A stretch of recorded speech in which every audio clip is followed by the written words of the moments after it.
নমস্কার বন্ধুরা, সবাই কেমন আছো? আশা করি সবাই খুব ভালো আছো আর আমিও খুব ভালো আছি। তো চলুন আজকে একটা নতুন রেসিপি নিয়ে এসেছি, কাশ্মীরি আলুর দম, নিমন্ত্রণ বাড়ির মতো। তো এখানে আমি আলুগুলো 2 পিস করে কেটে নিয়েছি ছুলে। এখানে শুকনো লঙ্কা, তেজপাতা, গরম মশলা, মৌরি, সাদা জিরে নিয়েছি। তার সাথে নিয়েছি রসুন, কাঁচা লঙ্কা, টমেটো কুচি, পেঁয়াজ কুচি। এখানে নিয়েছি কাজু বাদাম, কাঁচা বাদাম, তার সাথে শুকনো লঙ্কা। আর তার সাথে এখানে নিয়েছি ধনের গুঁড়ো, জিরের গুঁড়ো, চাট মশলা, তার সাথে নুন, চিনি। এখানে নিয়েছি টক দই, আর এখানে নিয়েছি আদা রসুনের পেস্ট, আর এখানে নিয়েছি কিশমিশ। তো চলুন আর এখানে নিয়েছি ধনে পাতা কুচি। তো চলুন এবারে চলা যাক রান্নার দিকে। গ্যাস জ্বালিয়ে নিয়েছি, ঠাকুরকে নমস্কার করে শুরু করি আজকের রান্না। তো এখানে আমি কড়াইয়ে তেল দিয়েছি, দিয়ে আমি কড়াইয়ে পেঁয়াজটা দিয়ে দেবো। এটার আমি বেস্তা বানাবো, তো পেঁয়াজটা প্রথমে একটু ভালো করে ভেজে নেবো। আর এর সাথে সাথে আমি মিক্সচারে দিয়ে দিলাম কাঁচা পেঁয়াজ, কাঁচা টমেটো, কাঁচা লঙ্কা, তার সাথে কাঁচা বাদাম, শুকনো লঙ্কা। এগুলো আমি একসাথে দিয়ে মিক্স করে নেব, যাতে এটা আমার বাটা হবে। তো আমি এখানে বেস্তাটা হতে হতে সেখানে আমি এই জায়গাটা আমি নিয়ে আসি, মিক্সিটা করে নিই। তো আমি কাজকর্ম থেকে এসে রান্নাবান্নাগুলো করি, একা একা থাকি, তো আমার খুব অসুবিধে হয়, কেননা আমাকে হেল্প করার মতো কেউ নেই। তো আমার এটা পেঁয়াজটা ভাজা হয়ে গেছে, বেস্তাটা আমি তুলে নিই। এই যে আমি সুন্দর করে পেঁয়াজটা তুলে নিলাম এখানে। এবার এখানে আমি আলুটা ভেজে নেব, নুন, হলুদ আর চিনি দিয়ে আলুটা ভেজে নেব। তো ওই জন্য একটু সমস্যা হয়, ক্যামেরাটা একটু ধরতে সমস্যা হয়, লাইটের সমস্যা হয়। তারপরে তোমার এতগুলো রান্নাবান্না করে এডিট করা, একা একা হাতে সবটা করা একটু সমস্যা হয়। তো এখানে দেখুন আলুগুলো ভাজা হয়ে গেছে, ভালো করে একটু এপিট ওপিট করে সুন্দর করে লাল লাল করে ভাজবেন, যাতে আলুগুলো পরে কালারফুল দেখতে লাগে, যেন সাদা সাদা না থাকে। চিনিটা দিয়েছি যাতে আলুগুলো একটু কালার হয়ে আসে। যেমন আলুটা ভাজা হয়ে গেছে, আলুটা আমি তুলে নিচ্ছি এখানে। সুন্দর করে আলুটা আমি তুলে নিলাম।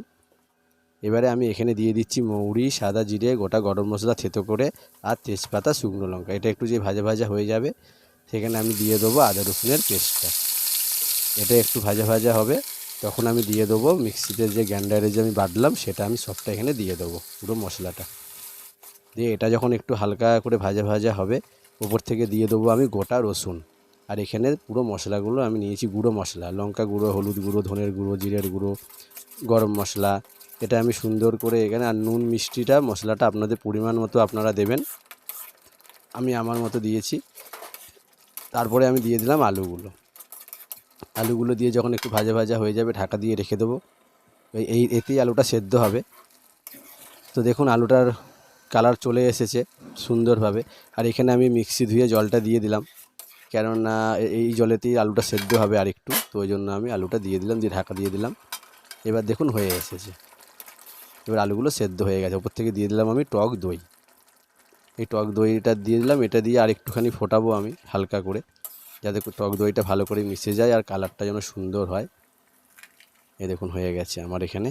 এরপর থেকে দিয়ে দিলাম কিশমিশগুলো, কারণ এবারে এখন কিশমিশটা একটু লাস্টের দিকে দেবেন, তাহলে কিশমিশটা গলে যাবে না, একটু নরম নরম থাকবে।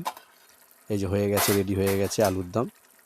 এবারে ওপর দিয়ে হালকা করে একটুখানি ঘি দেবো আমি, এর মধ্যে ধনে পাতা দেবো, ঘি দেবো, দিয়ে আমি এটা সুন্দরভাবে বেস্তাটা ছড়িয়ে নামিয়ে নেব।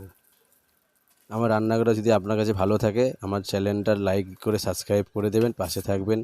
আর আপনাদের যদি কারোর লাইক সাবস্ক্রাইব লাগে আমাকে বলবেন, আমি তাদেরকে পাশে থাকবো এবং তাদের লাইক সাবস্ক্রাইব করে দেবো। তো কেমন হয়েছে জানাবেন কমেন্টে। আর আপনারা বাড়িতে বানিয়ে করতে পারেন, খেতে পারেন, তারপরে আমাকে জানাবেন কেমন লাগলো। আজকের জন্য ধন্যবাদ।